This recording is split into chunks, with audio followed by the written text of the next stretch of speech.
Hey guys, welcome back to Vikram tutorial. आप देख रहे हैं आपका चहेता चैनल विक्रम ट्यूटोरियल, जहां पे मैं लगातार आप लोग के लिए वीडियो प्रोवाइड कर रहा हूं और उम्मीद करता हूं कि हर वीडियो जो केमिस्ट्री पे मैं बना रहा हूं लगातार वो आप लोग पसंद कर रहे हो। और अगर थोड़ा सा भी अगर समझ में आता, आप समझ पाते हैं अच्छी तरह से और नहीं समझ पाते हैं तो आप कमेंट बॉक्स में बता भी सकते हैं। तो चलिए, आज का हमारा टॉपिक लिए हैं इलेक्ट्रोकेमिस्ट्री का फॉर्मूला।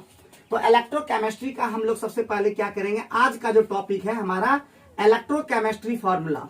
और इलेक्ट्रोकेमिस्ट्री का फॉर्मूला जैसे ही हम लोग देख लेंगे और उसके बाद हम इस पर लगातार वीडियो लाएंगे, टाइप 1, टाइप 2, टाइप 3 इस तरह से वीडियो लाते हैं। तो आप लोग लगातार देखते चलिएगा। मतलब टाइप 1 में हम क्या करते हैं, डे 1 कर देते हैं, फिर डे 2 लाते हैं, फिर डे 3, इस तरह से हम लोग न्यूमेरिकल को तोड़ तोड़ के लाते हैं। तो एक दिन हम क्या करते हैं, सारा फॉर्मूला को हम लोग एक रिवीजन करते हैं। तो सबसे पहला जो फॉर्मूला हम लोग को याद रखना है, वो आज का सबसे पहला इंपॉर्टेंट फॉर्मूला है, वो है आपका m इक्वल टू, m का मतलब होता है, आपको पता होगा, मास।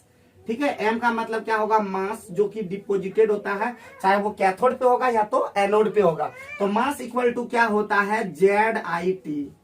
क्या होता है, ZIT। ठीक है, तो सबसे पहले ZIT में Z क्या होता है, तो Z जो होता है वो होता है इलेक्ट्रो इक्विवेलेंट। ठीक है, इलेक्ट्रोकेमिकल इक्विवेलेंट या इलेक्ट्रो इक्विवेलेंट। तो इलेक्ट्रोकेमिकल इक्विवेलेंट लिख देते हैं। ठीक है, इलेक्ट्रोकेमिकल इक्विवेलेंट। फिर आगे जैसे ही बढ़ते हैं, आई का मतलब होता है करंट।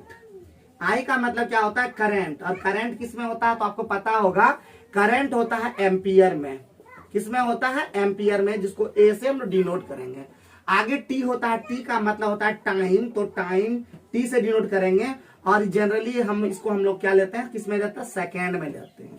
अब जेड का वैल्यू कैसे होता है, तो जेड का वैल्यू होता है, याद रखिएगा, जेड निकालने का तरीका कि एटॉमिक वेट होता है और बाय क्या होता है, n इंटू एफ होता है। अब n क्या होता है, तो number of electron involve in electrode reaction. वो सब हम क्वेश्चन के थ्रू आपको हम समझाएंगे, तो टेंशन नहीं लीजिएगा, आराम से देखिएगा। और जितना भी, चाहे वो सीबीएसई के स्टूडेंट हो चाहे जैक के स्टूडेंट हो, आप आराम से समझ सकते हैं। और अगर थोड़ा सा अगर समझ में नहीं आता है तो मैं हमेशा बोलता हूं कि कमेंट बॉक्स में जरूर कमेंट करें, क्योंकि मैं बेहतरीन नॉलेज देना चाहता हूं। और बेहतरीन नॉलेज तभी मिल पाएगा जब आसानी से आप समझ पाएंगे और हर चीज को समझेंगे। तो पहला फॉर्मूला आप लोग याद कर लेंगे, m equal to ZIT। Direct कभी कभी ऑब्जेक्टिव क्वेश्चन में भी ये देखने को मिल सकता है। तो m इक्वल टू क्या हो जाएगा मेरे प्यारे student, m equal to ZIT। तो पहला फॉर्मूला याद हो जाएगा। हम दूसरा फॉर्मूला लेते हैं, और दूसरा फॉर्मूला जो हो जाएगा मेरे प्यारे स्टूडेंट, वो होगा जबरदस्त फॉर्मूला, m1 बटे m2 इक्वल टू होगा Z1 बाय Z2। ठीक है, Z1 बाय Z2। M1 का मतलब हो गया फर्स्ट मास और M2 हो गया सेकंड मास।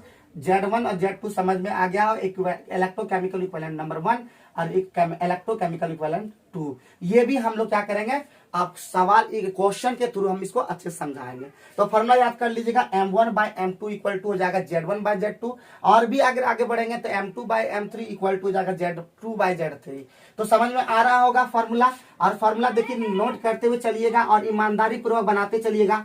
आपको कोई भी सवाल आपको टफ नहीं लगेगा, कोई भी क्वेश्चन आपको टफ नहीं लगेगा। ठीक है, तो चलिए तीसरा नंबर जो फॉर्मूला है, वो फॉर्मूला है वो है आपका लैम्डा m। बहुत ही ज्यादा इंपॉर्टेंट है। इसका फॉर्मूला होता है कापा इंटू 1000।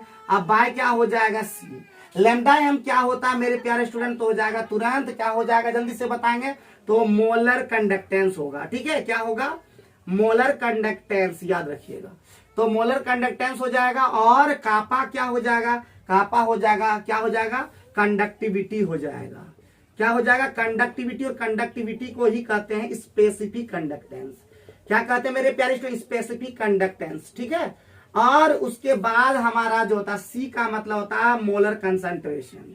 क्या होता है मेरे प्यारे स्टूडेंट, मोलर कंसंट्रेशन। समझ के पढ़िएगा। ठीक है, एकदम खतरनाक मतलब रूप से पढ़िएगा। चौथा नंबर जो फॉर्मूला है आपका यही होगा, यहाँ पे लैम्डा इक्विवेलेंट के लिए भी फॉर्मूला लग सकता है। तो हो जाएगा कापा इंटू 1000, इसको कापा पढ़ते हैं। ठीक है, और बाय क्या हो जाएगा यहाँ पे n का मतलब यहाँ पे हो जाएगा नॉर्मेलिटी। क्या हो जाएगा मेरे प्यारे स्टूडेंट, नॉर्मेलिटी। तो 4 फॉर्मूला हो गया। 5वां जो फॉर्मूला है वो है आपका कापा के लिए। कापा इक्वल टू होता है मेरे प्यारे student 1 by R into L by A। इसके लिए अलग अलग, कापा के लिए अलग अलग फार्मूला होता है, तो अलग अलग फार्मूला भी दिमाग में रखना है। तो कापा के लिए और भी फार्मूला होता है, इसको ए बी सी में कर देते हैं। कापा के लिए पहला फार्मूला होगा 1/r इंटू एल बाय। कापा के लिए दूसरा जो फार्मूला होगा वो होगा 1/r को हम लोग कहते हैं सी का मतलब कंडक्टेंस, और एल बाय ए को कहते हैं, हम कहते हैं सेल कांस्टेंट।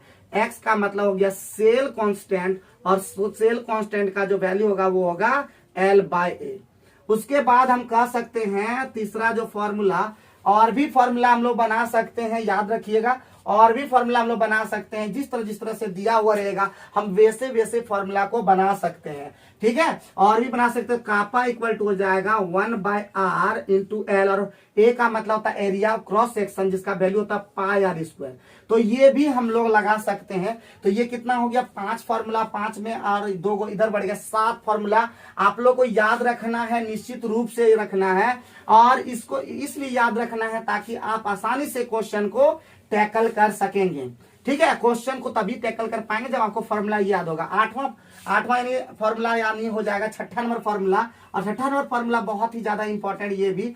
तो रो इक्वल टू होता है आर इंटू एल बाय, ठीक है, sorry R into A by L.